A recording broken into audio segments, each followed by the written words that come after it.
Jesuit Days, and I am your host, Kathy Blaze. Today, I am here with Mr. Bruce Bray. Welcome, Bruce. Thank you. Such a pleasure to have you. Well, I'm glad to be here. Thank you, thank you, thank you. So, you're a music composer. I'm a film composer and music producer. Locally here, I'm mostly known as a film composer. Oh, I've worked film with a lot of composer. directors and producers here locally. Okay. What's the difference between a music composer and a film music composer? Well, so basically, film composers primarily, focused on music for film and shows and things like. Whereas music producer is more about producing a set or single, pieces of music for something, and it could be for radio, TV, or whatever media that is, so. Okay, Yeah. okay. So, how did you get into that industry?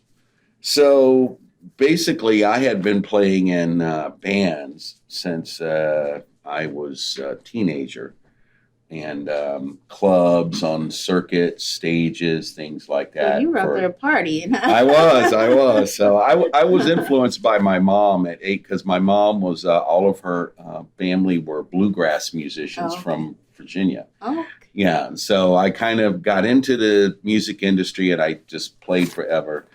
And then I had always been interested in the idea of making music for film. okay. And then I really got into about, when I saw the Psycho movie, the music I thought, man, that's just really cool. I'd love to do that, but I just thought about it and didn't really do it. And then as I got along later in years, and I started thinking, I don't know, it was about 8 years ago or so. Mm-hmm.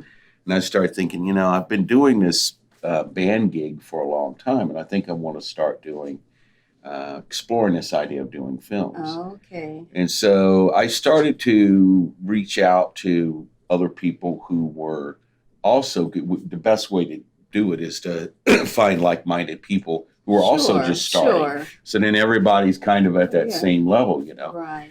So I started working on some, different films and different projects or whatever. And I just read as much as I could and went and watched interviews of, everybody from Danny Elfman to Hans Zimmer to Jerry Gold, just everybody that I could. And what was it? I'm going to go back, okay? You said that what caught your interest was the music in the film. It was. Okay, It was. what was it about that music? Well, I mean, I felt like it kind of, and sometimes it wasn't so much like everybody remembered. For example, in Psycho, everybody remembers the shower scene. Yes. Right. I mean, everybody. That's the remembers one that, scene everybody remembers. Everybody remembers right. that with the music, but people don't think about for example, the scene where she's driving from Arizona, out to California, and of course she's got this money in her car, and there's a cop following her, Mm-hmm. and so she's wondering if the cop is, if he knows about her, if he's just like she's getting paranoid. There's no dialogue or anything to tell you that, but the music tells you Music. right? When you hear the music and how it kind of, it kind of weaves up and weaves down, and kind of the cycle nature of it. It's like I just thought about that, and so it's just, I don't know, it just kind of caught me, and I thought, man, I would love to do that, to tell a story that's not necessarily being told, You know what? I bet you not many people thought of it that way. And that shows that as individuals, we all have a certain kind of talent that you would spot that out and to think that. Yeah. I mean, I would have been thinking, oh, why is she driving in the dark by herself? Yeah. Well, I mean, it's just, it's interesting because when you do work on film, there's always a couple of things that you do with scenes as a composer. One is to tell the story that's not there. Another one is to tell it like the opposite side of the story. So in other words, if something's beautiful, to present darkness; if something's dark, to present beauty, Right. because then the contrast creates this dynamic, that sometimes they can either make somebody feel at ease or make somebody feel uncomfortable, right? And then of course the other thing is just point of view, because if you look at it, I mean, if you were in a scene and you're with somebody else and there's two people and there's something going on, there's two different points of view there, Sure. right? There's your point of view and there's the other character's point of view. Yes. And so if you're composing that scene, which point of view are you choosing? And then, of course, sometimes directors will want the third person point of view, which is there's somebody else in the room, but they're not part of the conversation, right? So it's like the point of view really drives the, especially when it comes to dialogue or thinking or that sort of thing, the point of view really drives the scene, You know what? I have to say this over and over again. That's why I love this show, because it is not just about entertainment. It's about teaching. Yeah. I mean, you're putting out a lot of information here today that people may have not even known. I mean, it's not just about a horror flick. I mean, behind the scenes, there are so many things, so many levels going on. I mean, those points of views, storytelling, all of these probably buzzwords that the normal person has never even heard before. Right. When it comes to filmmaking. Right. Well, even filmmakers and directors themselves, sometimes when I work with them, I mean, some of them already know that, and some of them just never thought about it. And then that creates a new dynamic for them to think about. And then once they embrace it, then it's, then it becomes something new and exciting for them. Is the word storytelling a new buzzword that people are gravitating to nowadays? I mean, it seemed like over the last couple of years, I've never heard people use that word so much. I'm a storyteller, even though they've been doing it. But it seems like you're just hearing it so much nowadays. Yeah, I think that's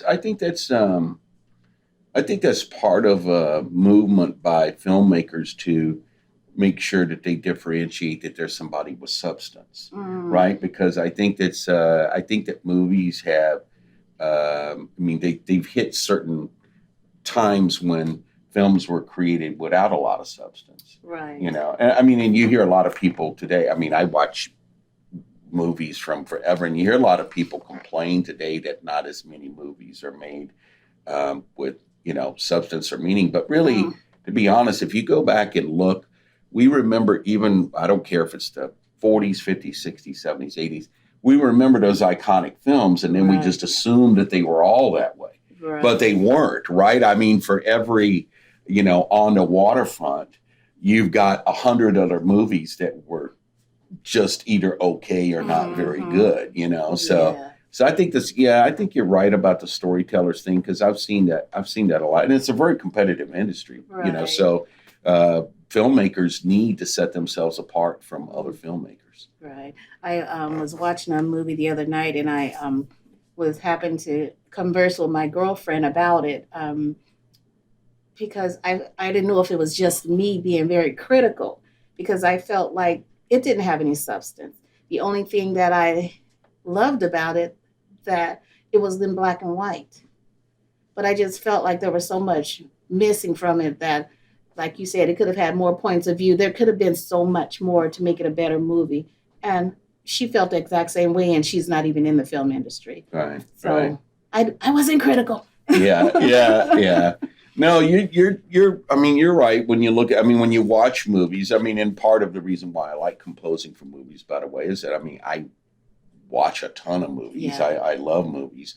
But, you have to watch X amount of movies before you see one that goes, oh my God, that was just, like, I won't ever forget that movie. And, people think we're just crazy people that just want to sit in front of the television and watch movies. Because my friend told me, you're always watching movies. I said, I'm studying. I'm not just Netflixing and chilling. Yeah. Well, and I wind up watching a lot of movies too because of that very reason. So when I enter into a new project, then depending on the subject matter, because I start straight from the script before they even film. I'll read the script Right. and everything else. Right. And so then when I get an idea from the director where their vision is, I go and watch movies that are similar because I want to get an idea of how it was done with those films. Mm-hmm. Like what the approach was.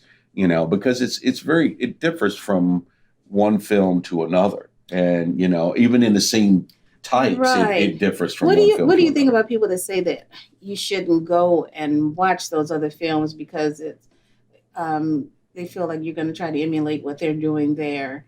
I mean, Yeah, I you. don't really buy into that because, well, first of all, there's some directors that will give you temp tracks. Mm, So when they give you temp tracks, you're already kind of defined into a box a little bit of the music that you're going to create. And the funny thing about that is I even heard Danny Elfman say the same thing, was that when you get a temp track, man, it's really hard to get a director. It's like you almost have to make the music sound almost like they're, and you got to go, right. that's plagiarism. I can't do that. Sure. I can do Sure. it similar, but I can't do the same thing. That's true. But I think it. No, I think it's a good idea. I mean, if you were gonna, if you were going to try to cook a dinner for somebody that was new, you would certainly look Go- at recipe that's books and very things true. like that, right? To get That is maybe to very come up true. with ideas. Yeah. I think it's just inspirational and maybe directional. I don't think it's as much as you're looking for someone to solve your problem. Right. You're just kind of looking It's for sort of like path a starting point. Yeah. So, Bruce, we've talked a lot about your history and getting into this industry. If you were to say some of the great film producers, music producers that may have inspired you, are there any that you can name? Yeah, I had mentioned Danny Elfman before. I really like Danny Elfman a lot. There's a lot of guys like even the modern day guys like Steve Jablonsky. I really like him a lot. And of course, you've got Herman and all of those guys from the old days. So they were all inspiring. I was also inspired by producers as well, who just kind of found ways to do things that, for example, like Rick Rubin, who produced a lot of the early, hip hop and things like that, because he just found a way, right? I mean, he just, and of course, like Dre, because again, he just found a way. Those guys are very inspirational. I say the composers I'm inspired by, but in some ways, like people like Rick Rubin and Dre are even more inspiring because they were set in environments that weren't very conducive towards success and the things they were able to do with music. It goes to that old saying that my grandmother would say, you just make a way. Yeah. And that's what they did. Yeah, that's right. That's right. Yes. So you brought us some media today that we're going to take a look at? That's correct. Okay, well, let's take a look at. Okay.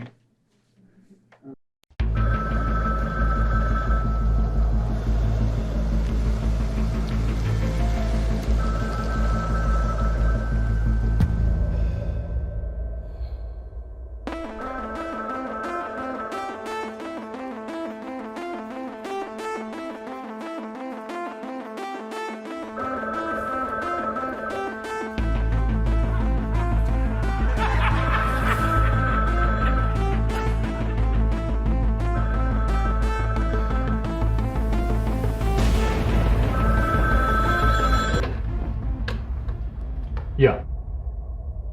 No, it's over. Nothing's bringing that town back to the ordinary after Slick Jimmy's incident. That was awesome. So tell me, what were you, when you were thinking about creating this music, what were you thinking about? Well, that particular film director was in New Mexico, and he had a very clear idea of what he wanted.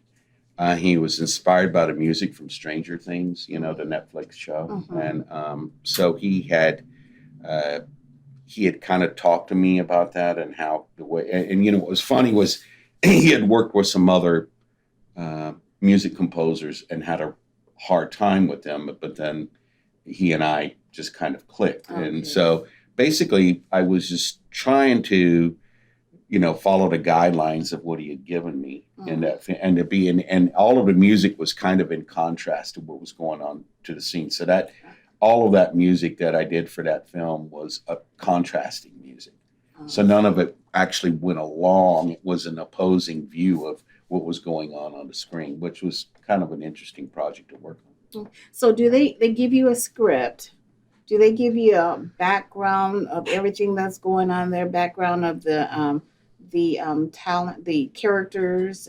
Yeah, they kind of, they're all different. I mean, each one works differently. I mean, when I got into this business, I thought it was going to be like, well, everybody will have the same vernacular and syntax, and it's not true at all. Right. Everybody has their own way of explaining things. And, because they probably don't know what they're doing. It's your job. Yeah. They just know they want music. Well, yeah, I mean, it's sometimes, to be fair, I mean, when these people are making films, their budgets dictate, that sometimes with some of them, it was the first time they'd ever worked with a composer. And because they had, used stock music before. Right. And so working with a composer was new.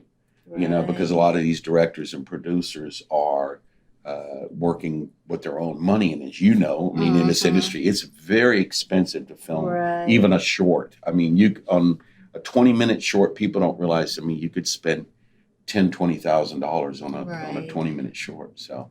Right. But I bet it just feels like getting a new car when you have your own music composed and versus using some stock music. Yeah, and it's really, it's really a very personal thing. Yeah. With most people, I mean, if you're on set and you're acting or whatever, you're working with a lot of people. I mean, even here, we've got people that are, all contributing to what's going on. Sure. When I work on a film, I usually work with one person. It's I don't really get to work with the crew. I don't meet people. It's just myself and either the director or the producer most, 95% of the time. So you create music for films. After that music is done, who owns the music to the that you've created? Well, I mean, it depends, but mostly it is the filmmaker themselves. So they either own the music or I give them a license to use it. Okay. So it just depends. But producers who make features, they will want the music because they don't want to get in any legal snarls if they try to go to distribution. Because when they go to distribution, that's very important that they either own the music or have complete, legal access to that music. Right, or don't want to run into hearing their music on some other film down the road. Yeah. A lot of things can happen. Yeah. You've been in this industry for quite a while. And what have been some of your, tell me one of your greatest moments, one of your most memorable moments, I would say. One of my most memorable moments. That's kind of hard to say. I would say probably when you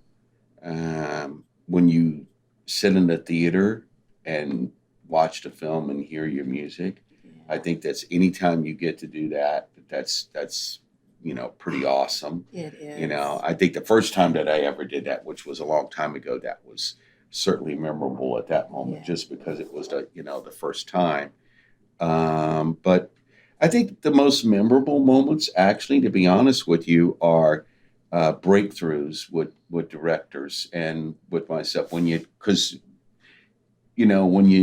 make music for movies, it's a really long process.